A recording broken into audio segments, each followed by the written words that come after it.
in forest environments, animals use light and dark browns. Wait, this seems like this raise your hand. You raise your hand, I raise mine. We're gonna wave goodbye. And remember, so we're gonna do our best to keep those indoor voices Wait, on. the Make sure not to item? scream, shout, holler, Whatever yell, whistle, item kiss, you So don't drop your the phone. sounds that they could naturally make. Moving around up and over to our right, there's an okapi over there. They've got Don't beautiful drop it. black and white stripes on their legs, which make them look a little bit like zebras, but their neutral relation is actually to the giraffe. Over to our left is the bongo. They are a reddish-brown creature.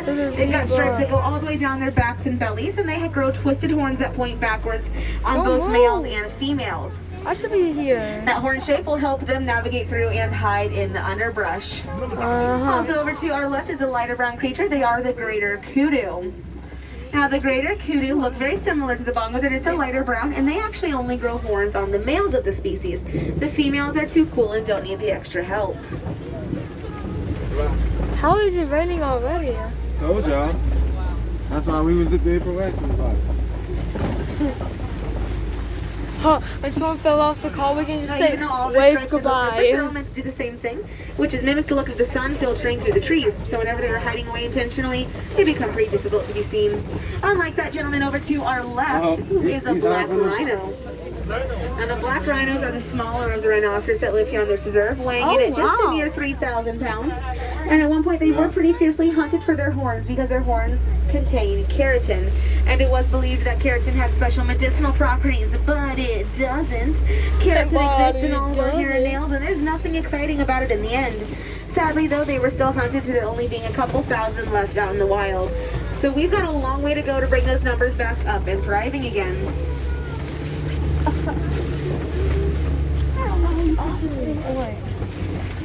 Now we're gonna head on out of the forest and over to the Safi River. Hopefully while we're in the river we'll be able to spot some hippos, maybe even some crocodile. But Hippo. keep in mind that these animals are really good at hiding away in the water. So again, we're probably gonna have to keep our eyes open at all times.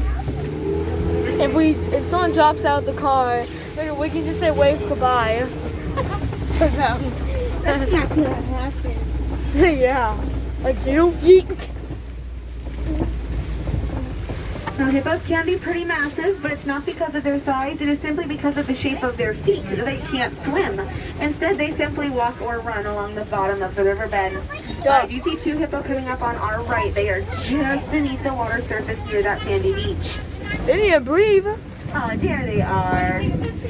Now, as you can see, they can be completely submerged with just their eyes, nose, and ears above the water surface, which tells us they were made for aquatic living even without the ability to swim.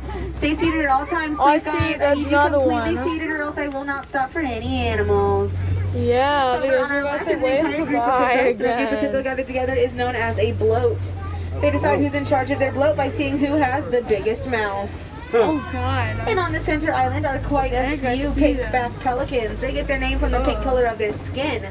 And that color will show up a lot more vibrantly during mating season.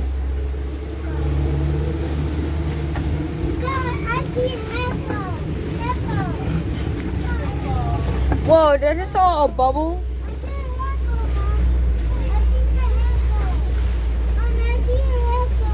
Now over to our left is some Nile crocodile. Oh. Now crocodile grow up to be about 16 feet long. That's as long as a giraffe is tall. Sit down please completely. Everyone must be completely seated, guys. Including little ones. Too bad. Now they grow up to be about 16 feet long. That is as long as a giraffe is tall. And they are ectotherms, which means they don't sweat the same way we do. Instead, they do something called gaping, where they open their mouths nice and wide, take long deep breaths, and release their body heat through there instead. Oh, wow, I didn't know that.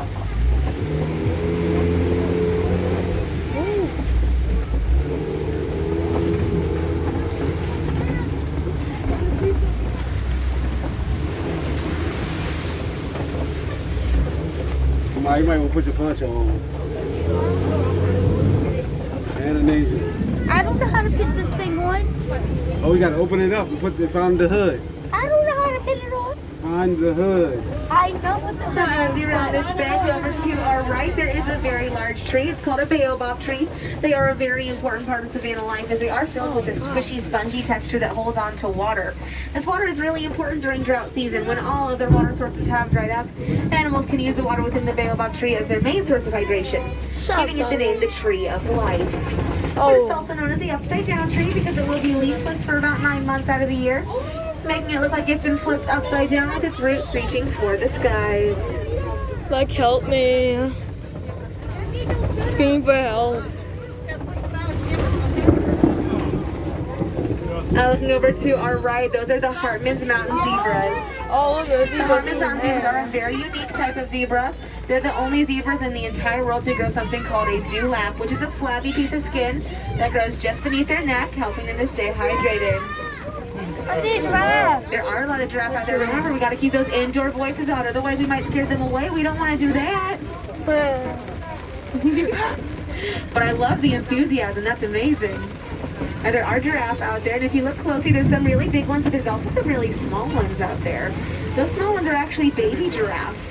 They're only a couple feet small, so they're just about like 8 feet tall right now. When they're fully grown, they'll be anywhere from 16 to 20 feet tall. Yo, move your head. Just make sure those face coverings are on, please, guys. Gotta cover nose, mouth, chin, all at the same time. Thank you so much. Oh, look at Now, tree. when a giraffe is measured for its height, it will be measured from the bottoms of its hooves to the tops of its ossicones. underneath. And the ossicones are those two things that grow to the tops of their heads. What are those? Now, there are some animals coming up on our left, but right now we're going to focus on the giraffe for just a few more seconds, and then I'll stop for the ones on our right or on our left as well. But just look at how cute the little babies are. Now, a newborn baby is going to be about 6 feet tall. Otherwise, they can't reach their mom's udders for their milk. This hyena. Over to our left, hiding away in the cave, those are the painted dogs. They do commonly get mistaken for a hyena, however, they're two completely different species.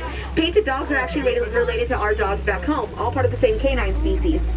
These particular dogs, though, thrive as a pack, and they are some of the most successful pack hunters out in the wild.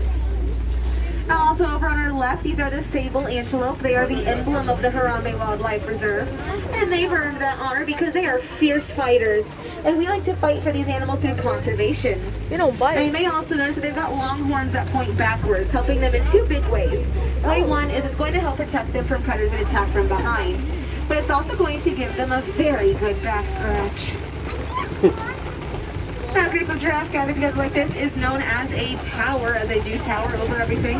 Like I said, fully grown, they're anywhere from 16 to 20 feet tall. Now, oftentimes the ossicones on tops of their heads are also mistaken as horns. However, horns must grow out of bones and ossicones do not. They grow out of a soft tissue that hardens as they age. Hey, I ain't got no food for you. Go away. We don't Now, have you may much also food. notice something about their I pattern. think It's the not very folds. consistent. I think they It's got got all the jagged folds edges, and and the then they lighter got- brown does tend to dip in and interrupt the darker brown, which is what we mean by a messy pattern. While Messy and Maasai sound similar, Maasai is the name of the African tribe that lives in the similar regions that these giraffe live in, so they were named for each Oh, other. these guys can use their. Over to our right are some white-bearded wildebeest. They are the second most densely populated creatures in the world, second only to us humans, and they go on the largest of great migrations each year, joined in by up to 1.5 million wildebeest, but also typically joined in by zebras as well as by giraffe. It was initially believed they all traveled together for safety in numbers, but the more likely story is a bit less dizzy. So when they travel all together, it's because the zebra and giraffe are very quick runners. The white-bearded wildebeest are not. By traveling with this lower counterpart, they are guaranteed safety whenever they are being chased after by a predator. A predator. You gotta make buckets of Oh god. Oh wow, what are those? wildebeest. Screams out.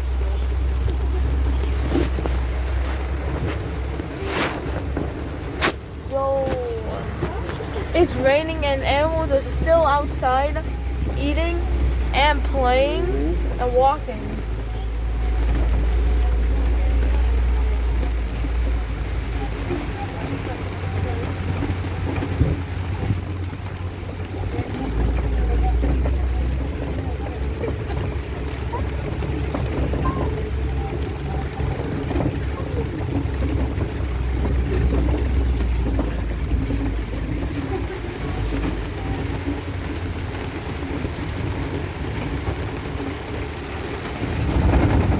Oh god. Oh god. Now over in our left side, you see the really big Please, rocks? sorry. Look down towards the bottom, you'll actually be able to spot that there is some mandrills hiding away in there. And there's even a baby mandrill over there. Oh. Now just look at how small that little baby mandrill is. Fully grown, the baby's going to be about 30 pounds if she's a female, or Oh, 100 elephant. pounds if it's a male. Over to our right, there's an African elephant over there. And the African elephants have a kind of cool ear shape. Their ears are kind of in the shape of the continent of Africa. Yo, the rain is getting louder. Now, African elephants can be pretty massive, anywhere up to and sometimes over 10,000 pounds. Despite that size, though, they are still terrified of the sight and sound of bees. With this information, farmers out in Africa are utilizing beehive fences as a way to protect their crop fields from the trampling of massive elephants. What happens is as soon as the elephants see or hear the bees, they will send out a signal to other elephants in the area, informing them of the impending danger. And then they themselves will turn around, head a completely different direction, and allow for the farmers to be able to protect and sell their crops, and even be able to harvest and sell the honey made by the bees, which honey is a highly sought after item out in Africa. So it's a good chance for farmers to make up for past revenue lost from other tramplings that they may have experienced.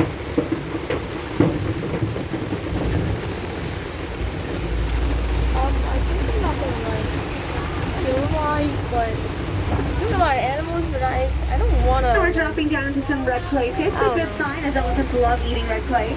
It's delicious and nutritious, helps to fill some of those vitamin deficiencies in their daily diet.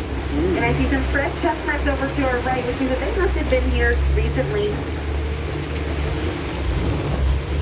Now, elephants are a good example of a matriarchal society, so they are going to travel as an all-female herd, and the eldest female in that herd will always be in charge. Even if there happens to be a male involved, she will always outrank him. Now, even with this great power, she does still have a lot of great responsibility to make, such as where her herd is going to travel to, how they are going to get there, and even when that journey will take place.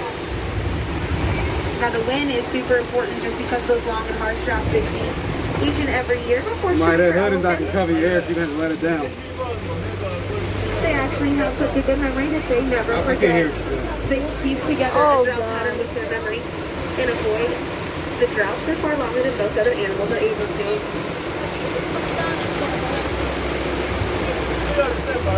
Now, it does look like there's a herd of elephant coming up here on our left side. And I hope you guys have your cameras and phones ready because it looks like they might be swimming up here. What?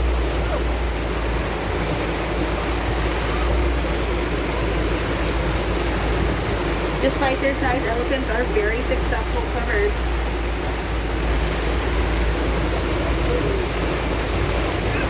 Oh, ducky. Wow. Swimming. Oh, that's...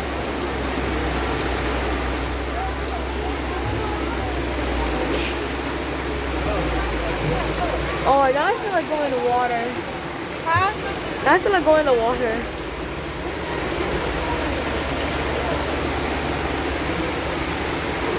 Oh, wait, I'm ducky.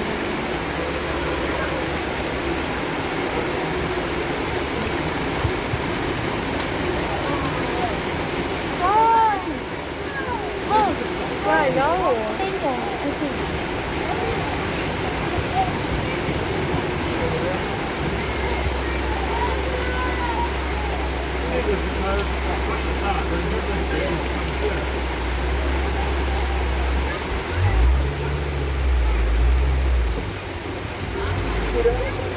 Oh, the flamingo.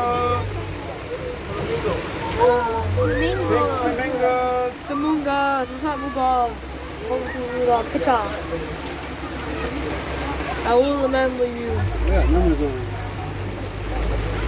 I bet you they had numbers on their stomach or on their body or their animal body. There you go. Sorry guys, had to get my radio back on. So the greater flamingos are the largest and lightest pink flamingos in the world. They like to stand on one leg at a time because it's an energy saving technique that humans use as well. You'll notice that whenever you stand for a long period of time, or if you are spending a lot of time on your legs throughout the day, you start to shift your weight from one leg to another. It's the exact same thing. The only difference is they hide that extra leg up in their feathers as an added layer of defense. Once again, guys, make sure your face coverings are on properly. Nose, mouth, chin, all gotta be covered at the same time. Still, we already know that spraying these people. Once again, guys, nose, mouth, chin, all gotta be covered at the same time. Thank you.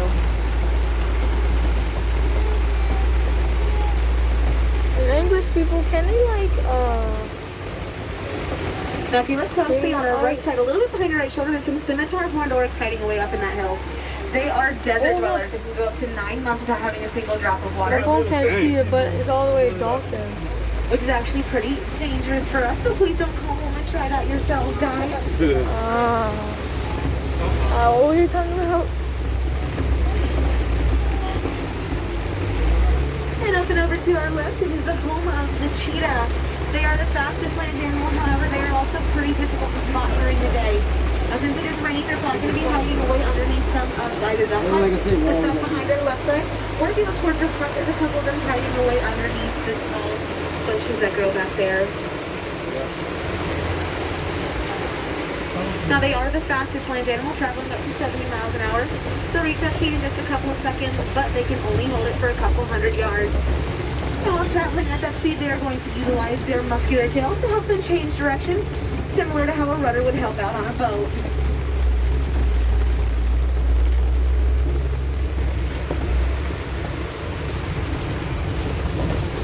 Now, this is a formation of Kobe Rock over to our left. And this is typically where lions enjoy living, as it does give them a good vantage point. However, with it raining and with it being daytime, it means that our view might not be very good, but that's okay. Over to our right, we're also passing by a Bontebok. In the early 1900s, there were only 17 of them left out in the wild, and we had no idea how to help them. Fortunately, though, some farmers did, because those farmers, the Bontebok, are still with us over 100 years later. It's also because of those farmers that we discovered that Bontebok are not very good jumpers, even though they are a type of antelope. And antelopes are typically very good jumpers, which is kind of surprising. It does look like the lions are in for the time being.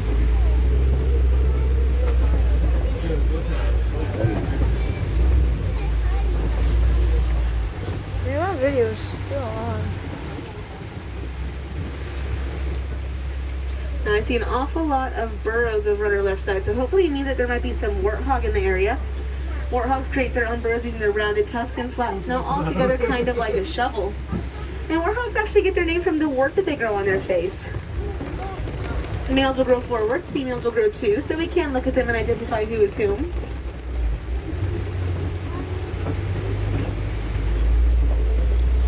We're going to be passing by some ostrich eggs over on our right side too. Ostrich eggs are pretty resilient. They can support the weight of a fully grown adult man. And ostrich like to lay their eggs as a community, protect them as a community, and even share the responsibility of keeping their eggs warm.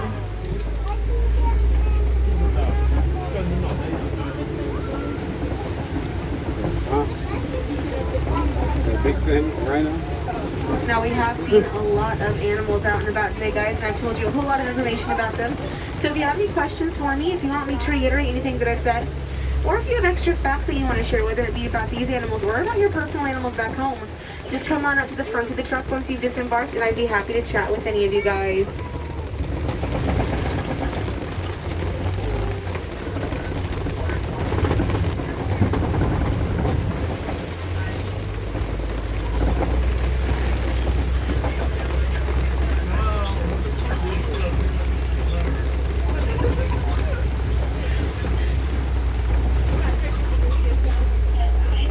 To our left, there is some Nigerian dwarf goats. God. Why are they in the house? Nigerian dwarf goats are pretty useful. They provide a high protein dairy product as well as a good quality meat source, so that villagers don't need to go out and hunt any of the animals that we just got a good look at. And they're also good for backyards. They eat anything and everything that grows out of the ground. It seems Now, there is a bit of a backup right now, folks, as there is a truck that we're actually waiting for a tow truck to show up for. So we're going to be hanging out here for a couple of moments. If any of you guys have any questions for me while we're hanging out here, feel free. You may have to legitimately shout it out or play a little bit of telephone so I can hear you all the way up here.